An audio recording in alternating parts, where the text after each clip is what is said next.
God just gave me something about the spirit of fear. Wait a minute.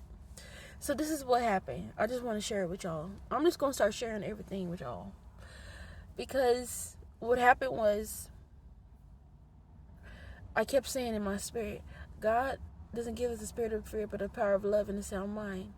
I know that's in the book of Timothy, 2 Timothy. I'll put it on the screen because I don't remember what actual verse is it, but I remember the book. And so when God gives us the power of love and a sound mind, the spirit of fear wants to take off our heads.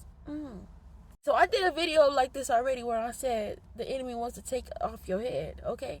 And so take off your head spiritually because he wants you to incorporate a spirit of fear. That means he wants to take off the mind of Christ.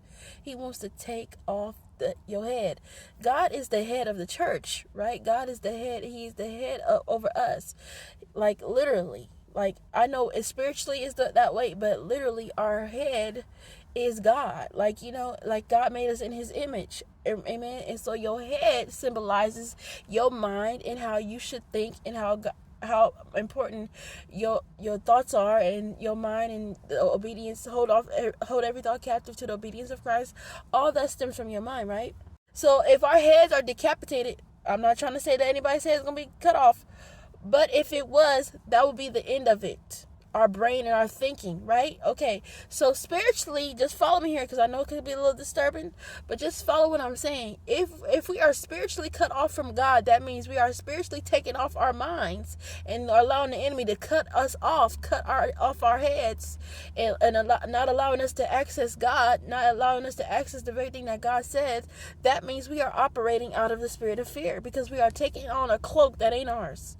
And we are allowing him to decapitate us in real time and allowing us to think and believe as he does. And you know what? Whoa. I don't even want to say that he's headless. Ooh. But he might be. I don't know. We're just going to leave that. We're just going to leave that alone. And so he is taken from the presence of God. He's left in the past, and we are in eternity. We are in eternity as we are in our spirits. Okay, I'm trying to understand this the way God has given me. And he's saying that the enemy is in the past.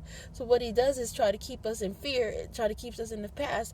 But in our growth mindset, because growth mindset is a thing, in our growth and in our thoughts of progressing forward, God has called us into the future. God has called us into eternity, but the enemy loves to take us into the past, into our fears, into the things that we don't know.